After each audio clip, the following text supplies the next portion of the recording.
നമസ്കാരം സർ. താൻ യോഗങ്ങളിൽ നിർദ്ദേശിക്കുന്ന കാര്യങ്ങൾ സംസ്ഥാനത്തെ IAS ഉദ്യോഗസ്ഥർ സമയബന്ധിതമായി നടപ്പാക്കുന്നില്ല എന്ന് നമ്മുടെ കേരളത്തിന്റെ ചീഫ് സെക്രട്ടറി തന്നെ പറയുമ്പോൾ നമ്മുടെ സംസ്ഥാനത്ത് ഒരു ഭരണമാന്ദ്യമുണ്ട് എന്നതിന്റെ സൂചനയല്ലേ? നീതു നമസ്കാരം.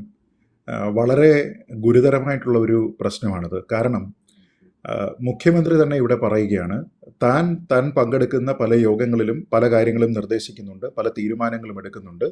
ആ തീരുമാനങ്ങൾ കമ്മ്യൂണിക്കേറ്റ് ചെയ്യുന്ന സമയത്ത് അതുമായി ബന്ധപ്പെട്ട് സമയോചിതമായിട്ട് തീരുമാനങ്ങൾ നടപ്പാക്കുക എന്നുള്ളത് IAS ഉദ്യോഗസ്ഥരുടെ ജോലിയാണ്. നമുക്കറിയാം, പല സെക്രട്ടറി റാങ്കിലും മറ്റു പല റാങ്കുകളിലും ഒക്കെയുള്ള നിരവധി IAS ഉദ്യോഗസ്ഥന്മാരുണ്ട്. അപ്പോൾ ഇത്തരത്തിലുള്ള IAS ഉദ്യോഗസ്ഥരുടെ ചുമതലയാണ് ഈ എടുക്കുന്ന നിർദ്ദേശങ്ങളെല്ലാം തന്നെ കൃത്യമായിട്ട് എക്സിക്യൂട്ട് ചെയ്യുക എന്നുള്ളത്. അപ്പോൾ അത് നമ്മുടെ ഈ ഒരു സിസ്റ്റത്തിൻ്റെ ഭാഗമായിട്ട് അങ്ങനെ തന്നെയാണ് അത് പ്രവർത്തിക്കേണ്ടത്. നമ്മുടെ എക്സിക്യൂട്ടീവ് എന്ന് പറഞ്ഞിട്ടുള്ള ഒരു ലാർജർ സിസ്റ്റമുണ്ട്, അവരാണ് ഈ കാര്യങ്ങളെല്ലാം തന്നെ നിർവഹിക്കേണ്ടത്. പക്ഷേ മുഖ്യമന്ത്രി പറയുന്ന കാര്യങ്ങൾ പോലും സമയബന്ധിതമായിട്ട് നടപ്പാക്കുന്നില്ല എന്ന രീതിയിലത്തേക്കുള്ള അതീവ ഗുരുതരമായിട്ടുള്ള ഒരു ആരോപണമാണ് മുഖ്യമന്ത്രി ഒരു ഫയൽ കുറിപ്പായിട്ട് നേരത്തെ എഴുതി അത് ചീഫ് സെക്രട്ടറി അറിയിച്ചത്. അത് ഏതാണ്ട് 2 മാസം മുമ്പാണ് അത് വന്നിരിക്കുന്നത്.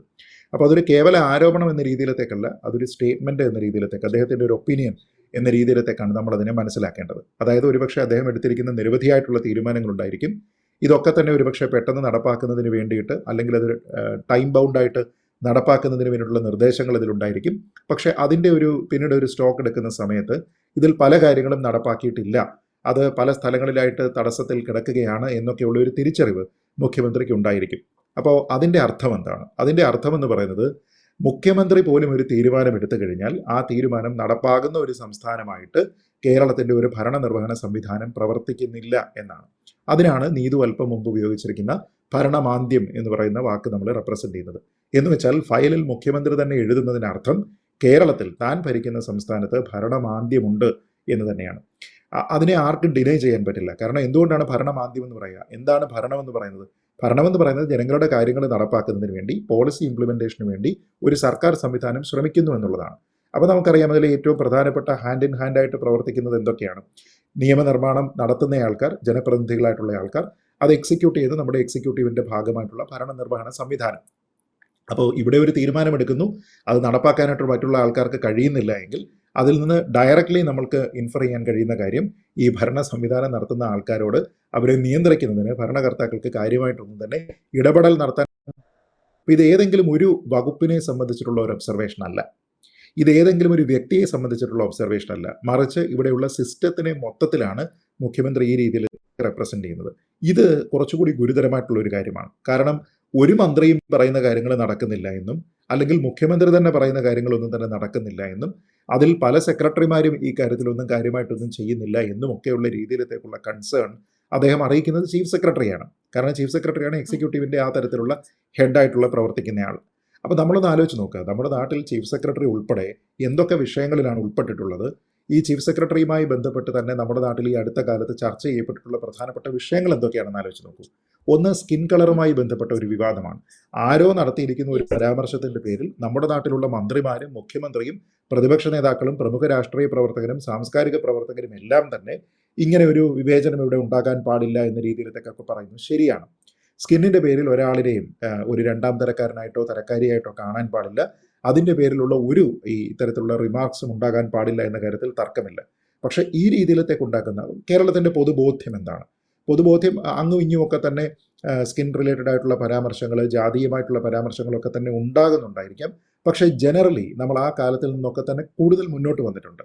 നമുക്കിപ്പോൾ അത്തരത്തിലുള്ള ഇൻടോളറൻസ് ഒന്നും തന്നെ ആൾക്കാർക്ക് അങ്ങനെ പണ്ട് കാലത്തുണ്ടായിരുന്നത് പോലെയൊന്നും ഇന്നില്ല എന്ന് നമുക്കറിയാം. പക്ഷേ ഈ വിവാദത്തിന് കിട്ടിയിരിക്കുന്ന മാധ്യമ ശ്രദ്ധ എത്രത്തോളം ആൾക്കാർ ഇതുമായി ബന്ധപ്പെട്ട് പ്രതികരിക്കുകയും മറ്റും ചെയ്തു എന്ന് വെച്ചാൽ, അങ്ങനെയുള്ള വിഷയങ്ങളിൽ ആൾക്കാർ കൂടുതലായിട്ട് പ്രതികരിക്കുന്നുണ്ട് എങ്കിൽ പോലും അവരുടെ ഭരണനിർവഹണ സംബന്ധിയായിട്ടുള്ള ഉത്തരവാദിത്തം നിറവേറ്റുന്നതിന് ഈ മന്ത്രിമാരോ ഈ പ്രതികരിച്ചിരിക്കുന്ന മറ്റു ഉദ്യോഗസ്ഥരോ ഒന്നും തന്നെ കാര്യമായിട്ട് തയ്യാറാകുന്നില്ല. എന്ന് വെച്ചാൽ ഇവരുടെയൊക്കെ പ്രയോറിറ്റി സംവെയർ എൽസ് ആണ് എന്ന രീതിയിലത്തേക്കുള്ള ഒരു തോന്നൽ ഉണ്ടാവുക.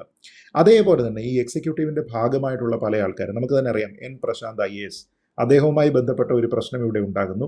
ഇവിടെ ഈ സംവിധാനം മുഴുവൻ ഒരു ഉദ്യോഗസ്ഥനെ പ്രൊട്ടക്ട് ചെയ്യുന്നതിന് വേണ്ടി ശ്രമിക്കുകയും മറ്റൊരാളിൻ്റെ ന്യായമായിട്ടുള്ള ചില ആവശ്യങ്ങളെ അദ്ദേഹത്തിൻ്റെ ജെനുവിനായിട്ടുള്ള ചില കാര്യങ്ങളെയൊക്കെ തന്നെ പരിഗണിക്കുക പോലും ചെയ്യാതെ ഒരു ലീഗൽ ബാറ്റിൽ ഒരു ഭാഗത്ത് നടന്നുകൊണ്ടിരിക്കുകയാണ്. എന്ന് വെച്ചാൽ അതിലൊക്കെ തന്നെ എത്രത്തോളം സമയമാണ് ഈ ഉദ്യോഗസ്ഥ വൃന്ദത്തിൻ്റെ ഭാഗത്ത് നിന്ന് സ്പെൻഡ് ചെയ്യുന്നതെന്ന് ആലോചിച്ച് നോക്കുക. അത് പഴയ ചീഫ് സെക്രട്ടറി ആയിക്കോട്ടെ, ഇപ്പോഴത്തെ ചീഫ് സെക്രട്ടറി ആയിക്കോട്ടെ, ഇവരൊക്കെ തന്നെ ഇതിനുവേണ്ടി കൂടുതലായിട്ടുള്ള സമയം സ്പെൻഡ് ചെയ്യുന്നു. എന്നിട്ട് ഇതിലുള്ള ആൾക്കാരോട് എടുക്കുന്ന ആക്ഷൻസ് ഒക്കെ എന്താണ് നമ്മൾ കണ്ടതല്ല. ഇപ്പോൾ വേറൊരു IAS ഉദ്യോഗസ്ഥൻ്റെ കാര്യം എടുത്ത് നോക്കൂ. ആ IAS ഉദ്യോഗസ്ഥൻ ഏത് രീതിയിലാണ് പ്രതികരിച്ചത്? ഇവിടെ മതപരമായിട്ടുള്ള വാട്സാപ്പ് ഗ്രൂപ്പുകളൊക്കെ ഉണ്ടാക്കുക, ഈ വാട്സാപ്പ് ഗ്രൂപ്പുകൾ ഉണ്ടാക്കി ഇതിലേക്ക് ആൾക്കാരെ ആഡ് ചെയ്യാൻ നോക്കുക, എന്ത് കാര്യത്തിന് വേണ്ടിയിട്ടാണ് ഇത് ഉണ്ടാക്കുന്നത് എന്നതിനെപ്പറ്റി ആർക്കും യാതൊരു വിധത്തിലുള്ള ക്ലാരിറ്റിയും ഇല്ലാതിരിക്കുക, അവസാനം നടപടി നേരിടുക, പിന്നീട് ഈ ഗ്രൂപ്പുകളൊക്കെ തന്നെ ഡിലീറ്റ് ചെയ്യുക, എന്തൊക്കെ കാര്യങ്ങളാണ് നടക്കുന്നത്. അപ്പോൾ അതിനർത്ഥം നിങ്ങൾക്ക് എവിടെ നിന്നാണ്? അന്ന് എനിക്ക് ഓർമ്മയുണ്ട്, ശ്രീ N. പ്രശാന്തിൻ്റെ ഒരു അഭിപ്രായം അന്ന് വന്നിരുന്നു. ഈ ഗോപാലകൃഷ്ണൻ എന്ന് പറയുന്ന IAS ഉദ്യോഗസ്ഥൻ ഇത്തരത്തിലുള്ള വാട്സാപ്പ് ഗ്രൂപ്പുകളും മറ്റും ക്രിയേറ്റ് ചെയ്യുന്ന സമയത്ത് എനിക്കിതൊന്നും തന്നെ ശ്രദ്ധിക്കാനുള്ള സമയം കിട്ടുന്നില്ല, കാരണം എനിക്ക് ചെയ്യാൻ ജോലി ബാക്കിയുണ്ട് എന്നാണ് N. പ്രശാന്ത് പറഞ്ഞത്. എത്ര ശരിയായിട്ടുള്ള ഒരു ഒബ്സർവേഷനാണ്. നിങ്ങൾ ഒരു പെയ്ഡ് സ്റ്റാഫ് ആയിരിക്കുമ്പോൾ ഗവൺമെൻറ്റുമായി ബന്ധപ്പെട്ട് ഭരണനിർവഹണവുമായി ബന്ധപ്പെട്ട് നിങ്ങൾക്കൊരു കമ്മിറ്റ്മെൻ്റ് ഉള്ളപ്പോൾ അതിനുവേണ്ടി ടൈം സ്പെൻഡ് ചെയ്യുന്നതിന് പകരം നിങ്ങൾ ഇത്തരത്തിലുള്ള വാട്സാപ്പ് ഗ്രൂപ്പ് ഉണ്ടാക്കി കളിക്കാൻ വേണ്ടിയിട്ട് പോവുകയാണോ എന്നുള്ള വളരെ പ്രസക്തമായിട്ടുള്ള ഒരു ചോദ്യമുണ്ട്. അതേപോലെ തന്നെ നമ്മൾ കണ്ടതാണ്, ഇപ്പോൾ പ്രശാന്തിൻ്റെ തന്നെ കേസ് എടുത്തു കഴിഞ്ഞാൽ അദ്ദേഹം സർക്കാരിൻ്റെ ഒരു സംവിധാനത്തിനെ ലാഭകരമാക്കി മാറ്റുകയും അത് നേരത്തെ നഷ്ടത്തിലായിരുന്ന ഒരു സംവിധാനത്തിനെ പൂർണ്ണമായും ലാഭകരമാക്കി മാറ്റുകയും ഒക്കെ ചെയ്തപ്പോൾ അദ്ദേഹത്തിനെതിരെ സർക്കാരിൻ്റെ ഭാഗത്തു നിന്ന് തന്നെ ഒരു നടപടി ഉണ്ടാകുന്ന സമയത്ത് ആൾക്കാർ എവിടെയാണ് നിന്നത്? ആൾക്കാർ നിന്നത് അവിടെയുള്ള സർക്കാരിനോട് ആഭിമുഖ്യമുള്ള ട്രേഡ് യൂണിയൻ ഉൾപ്പെടെ നിന്നിരുന്നത് ഈ ഉദ്യോഗസ്ഥനൊപ്പമാണ്. എന്ന് വെച്ചാൽ ഇതിനെ മറ്റൊരു രീതിയിലേക്ക് നമ്മളിതിനെ വ്യാഖ്യാനിച്ചാൽ ശരിയായ രീതിയിലത്തേക്കുള്ള തീരുമാനങ്ങൾ എടുക്കുന്നതിനുള്ള സ്വാതന്ത്ര്യം, ശരിയായ രീതിയിലുള്ള തീരുമാനങ്ങൾ നടപ്പാക്കുന്നതിനുള്ള സ്വാതന്ത്ര്യം നമ്മുടെ ഉദ്യോഗസ്ഥ വൃന്ദത്തിൽ എത്ര പേർക്ക് എത്രത്തോളം കാര്യക്ഷമമായിട്ട് കിട്ടുന്നുണ്ട് എന്നുള്ളതാണ് പ്രശ്നം. അപ്പോൾ പലപ്പോഴും ഇപ്പോൾ നമ്മൾ ഈ പറയുന്നില്ലേ, ഭരണനിർവഹണവുമായി ബന്ധപ്പെട്ട ഒരു മാന്ദ്യമുണ്ട് എന്ന് പറയുമ്പോൾ ഈ ഡിസിഷൻ എടുത്തിരിക്കുന്ന, ഈ ഡിസിഷൻ നടപ്പാക്കേണ്ടുന്ന ഒരു IAS ഉദ്യോഗസ്ഥന് ആ ഡിസിഷനുമായി മുന്നോട്ട് പോകാനുള്ള എത്രത്തോളം സ്വാതന്ത്ര്യം ഇവിടെ ഉള്ള ഭരണനിർവഹണ സംവിധാനം മൊത്തത്തിൽ നൽകുന്നുണ്ട്. ഈ മുകളിലെ തലങ്ങളിലേക്ക് പോകുമ്പോൾ മറ്റ് സെക്രട്ടറിമാരും ചീഫ് സെക്രട്ടറിയും ഒക്കെ തന്നെ എത്രത്തോളം സ്വാതന്ത്ര്യം നൽകുന്നുണ്ട്? അവിടെ ലോബിയിങ് ഉണ്ടോ? അവിടെ ആർക്കെങ്കിലും വേണ്ടിയിട്ടുള്ള താല്പര്യത്തോടു കൂടി പ്രവർത്തിക്കുന്ന ആൾക്കാരുണ്ടോ? ആരെയെങ്കിലും ഒറ്റപ്പെടുത്തുന്നതിന് വേണ്ടിയിട്ട് ഉള്ള ശ്രമമുണ്ടോ? ഈ കാര്യങ്ങളൊക്കെ തന്നെ കൂടുതൽ കാര്യക്ഷമമായിട്ട് ചർച്ച ചെയ്യപ്പെടേണ്ടതാണ്. ഇപ്പോൾ നമ്മൾ ഈ അടുത്ത കാലത്ത് പ്രശാന്തിൻ്റെ ഒരു വിഷയം മാത്രമാണ് ഇത്തരത്തിലുള്ള രീതിയിലത്തേക്ക് ചർച്ച ചെയ്തത് എങ്കിൽ പുറത്തു പറയാത്ത എത്രയോ പ്രശാന്തമാർ ഈ സർവീസിലുണ്ട് എന്നുള്ളതിനെപ്പറ്റി നമ്മൾ ആലോചിച്ച് നോക്കുക. അപ്പോൾ ഇത് ഒരു വശമാണ്. പിന്നെ ഈ വിവാദത്തിൽ തന്നെ വന്നിരിക്കുന്ന മറ്റു ചില കാര്യങ്ങളുണ്ട്. അതായത് ഇപ്പോൾ മുഖ്യമന്ത്രിയാണെങ്കിലും മന്ത്രിമാരാണെങ്കിലും ഒക്കെ തന്നെ പങ്കെടുക്കുന്ന പല യോഗങ്ങളിലുമുള്ള തീരുമാനങ്ങളെയൊക്കെ തന്നെ ടാബുലേറ്റ് ചെയ്യും. അപ്പോൾ അതിനെ ഒരു പട്ടിക തയ്യാറാക്കും. ആ പട്ടിക തയ്യാറാക്കി കൃത്യമായിട്ട് നൽകണമെന്ന് ചീഫ് സെക്രട്ടറി ആവശ്യപ്പെട്ടു എന്നാണ് കഴിഞ്ഞ ദിവസം മാധ്യമങ്ങൾ റിപ്പോർട്ട് ചെയ്തത്. എന്ന് വെച്ചാൽ ചീഫ് സെക്രട്ടറി പറയാതെ തന്നെ ഈ ഉദ്യോഗസ്ഥർ അവരുടെ ജോലിയുടെ ഭാഗമായിട്ട് ചെയ്യേണ്ടുന്ന ഒരു കാര്യത്തിനെ ഇങ്ങനെ ചെയ്യൂ എന്ന് റിമൈൻഡ് ചെയ്യേണ്ടുന്ന ഒരവസ്ഥ. ഏതൊക്കെ തീരുമാനങ്ങളാണ് എടുത്തതിന് ശേഷം ഇനിയും ബാക്കിയുള്ളത് എന്ന് രേഖപ്പെടുത്തി അറിയിക്കാനായിട്ട് പറയുക. എന്ന് വെച്ചാൽ ഇതെല്ലാം സൂചിപ്പിക്കുന്നത് എന്താണ്? ഒരു വിഷയവുമായി ബന്ധപ്പെട്ട് സർക്കാർ ഒരു തീരുമാനമെടുക്കുന്നു, സർക്കാർ എടുത്തിരിക്കുന്ന ആ തീരുമാനത്തിനെ എത്ര ശതമാനം നടപ്പാക്കി, ഇനി എന്തൊക്കെ ബാക്കിയുണ്ട് എന്ന് പറയാനായിട്ട് ആവശ്യപ്പെടുകയാണ്. ഇത് മുഖ്യമന്ത്രി ആവശ്യപ്പെട്ടിട്ട് വേണം ഒരു ചീഫ് സെക്രട്ടറി മനസ്സിലാക്കാൻ. ഞാൻ മനസ്സിലാക്കുന്നത് ചീഫ് സെക്രട്ടറി എക്സിക്യൂട്ടീവിൻ്റെ തലപ്പത്തിരിക്കുന്ന സമയത്ത് വിവിധ വകുപ്പുകളുമായി ബന്ധപ്പെട്ട് കോർഡിനേറ്റ് ചെയ്യാനായിട്ട് നിരവധി IASകാരുള്ള സംവിധാനങ്ങളുള്ളപ്പോൾ മുഖ്യമന്ത്രി ആവശ്യപ്പെടാതെ തന്നെ ഇതിൻ്റെ എക്സിക്യൂഷൻ ടൈംലി ആണോ എന്ന് നോക്കുന്നതിനുള്ള ഉത്തരവാദിത്വം ഈ പറയുന്ന ചീഫ് സെക്രട്ടറിക്കല്ലേ? ഇപ്പോൾ മുഖ്യമന്ത്രി അതൃപ്തി അറിയിപ്പിക്കുന്നത് എവിടെയാണ്? ഇതുമായി ബന്ധപ്പെട്ട സ്റ്റാറ്റസ് റിപ്പോർട്ടുകൾ ഒരുപക്ഷെ അദ്ദേഹത്തിന് കൃത്യമായിട്ട് കിട്ടുന്നുണ്ടാവില്ല. 6 മാസം കൊണ്ട് 3 മാസം കൊണ്ടൊക്കെ നടപ്പാക്കേണ്ടുന്ന വിഷയങ്ങൾ ആ രീതിയിലത്തേക്കുള്ള ഒരു പ്രോഗ്രസ് എത്രയായിട്ടുണ്ട് എന്ന് അദ്ദേഹത്തിന് റിപ്പോർട്ട് ചെയ്യപ്പെടാതിരിക്കുമ്പോഴായിരിക്കുമല്ലോ ഈ രീതിയിൽ അദ്ദേഹം പറയുന്നത്. അതിൻ്റെ ഉത്തരവാദിത്വം ആർക്കാണ്? ചീഫ് സെക്രട്ടറിക്കാണ്. എന്ന് വെച്ചാൽ ഈ സംവിധാനത്തിലുണ്ടാകുന്ന ലാബ്സിൻ്റെ ഉത്തരവാദിത്വം ഇപ്പോൾ ചീഫ് സെക്രട്ടറി ആയിരിക്കുന്ന വ്യക്തി ആരാണോ അവർക്ക് തന്നെയാണ് എന്ന കാര്യത്തിൽ യാതൊരു വിധത്തിലുള്ള തർക്കവുമില്ല. അതുകൊണ്ട് തന്നെയാണ് ഒരുപക്ഷെ റുട്ടീൻ പ്രോസസ്സിൻ്റെ ഭാഗമായിട്ടുള്ള റിപ്പോർട്ട് തയ്യാറാക്കി തനിക്കും മുഖ്യമന്ത്രിക്കുമൊക്കെ നൽകണം എന്ന രീതിയിലത്തേക്കുള്ള ഒരു കാര്യത്തിനെ ഉദ്യോഗസ്ഥ ഭരണപരിഷ്കാര വകുപ്പിനോടും ഒക്കെ പ്രത്യേകമായിട്ടുള്ള നിർദ്ദേശമായിട്ട് നൽകുന്നതിന് വേണ്ടി ഇവർ തയ്യാറാകുന്നത്. ഇത് ഒരു ഭാഗം മാത്രമാണ്. ഇനി രണ്ടാമത് വേറൊരു ഭാഗമുണ്ട്. ഈ ഉദ്യോഗസ്ഥരെ സംബന്ധിച്ചിടത്തോളം അവരെ പൂർണ്ണമായിട്ടും ഈ രീതിയിലത്തേക്ക് നമുക്ക് അവരുടെ ഭാഗത്താണ് കുറ്റമെന്ന് പറയാനും കഴിയില്ല. കാരണം അനൗദ്യോഗികമായിട്ടാണെങ്കിലും, കാരണം ഈ സെക്രട്ടറിമാർക്കൊന്നും തന്നെ പുറത്ത് വന്നിത് പറയാനുള്ള സംഭവമില്ല. പിന്നെ പ്രശാന്തിനെ പോലെ ധൈര്യമുള്ള ഉദ്യോഗസ്ഥർ ആ രീതിയിലത്തേക്ക് പബ്ലിക്കായിട്ട് സ്റ്റേറ്റ്മെൻറ്റ് നടത്താനുള്ള ധൈര്യമുള്ള എത്ര ഉദ്യോഗസ്ഥരുണ്ട് എന്ന് നമുക്ക് അറിയുകയുമില്ല. ഒരു കാര്യം റെലവൻ്റാണ്, ഈ തീരുമാനങ്ങൾ എടുക്കേണ്ടത് മന്ത്രിമാരാണ്, മുഖ്യമന്ത്രിയാണ്. ഈ കഴിഞ്ഞ കുറേ മാസങ്ങളായിട്ട് ഇവരൊക്കെ എവിടെയാണ്? ഇവരെല്ലാവരും പാർട്ടിയുടെ സമ്മേളനങ്ങളിലാണ്. അതായത് ഇവരുടെ ഏരിയ കമ്മിറ്റി, ലോക്കൽ കമ്മിറ്റി, ജില്ലാ കമ്മിറ്റി, സംസ്ഥാന സമ്മേളനം, ഇപ്പോൾ മധുരയിലുള്ള പാർട്ടി കോൺഗ്രസ്, ഇങ്ങനെയുള്ള പല സ്ഥലങ്ങളിലായിട്ട് നമ്മുടെ മന്ത്രിമാരെല്ലാവരും തന്നെ എത്രയോ കാലമായിട്ട് പോവുകയാണ്. അപ്പോൾ അങ്ങനെയുള്ള ആൾക്കാരെ കൃത്യമായിട്ട് നമുക്ക് ഒരു തീരുമാനമെടുക്കാനായിട്ട് കിട്ടുന്നുണ്ടോ ഇല്ലയോ എന്നീ കാര്യങ്ങളുമായി ബന്ധപ്പെട്ട് വിശദീകരണം ഉണ്ടാകണം.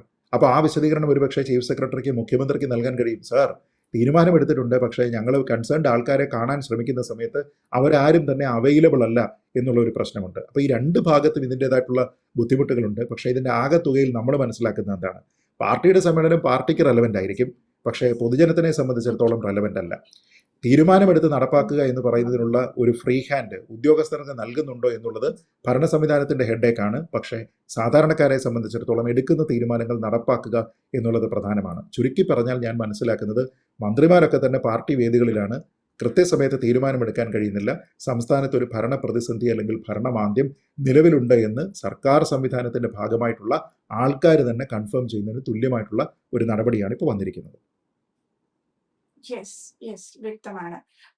ഒരു ചീഫ് സെക്രട്ടറിയോട് നമ്മുടെ സംസ്ഥാനം ഭരിക്കുന്ന മുഖ്യമന്ത്രി തന്റെ യോഗങ്ങളിൽ താൻ പറയുന്ന കാര്യങ്ങൾ IAS ഉദ്യോഗസ്ഥർ ഒരു സമയത്തിന്, പറഞ്ഞിരിക്കുന്ന സമയത്തിനുള്ളിൽ തീർക്കുന്നില്ല എന്ന് പറയേണ്ടി വരുന്ന ഒരു അവസ്ഥ ഭരണമാന്ദ്യം തന്നെയാണ്.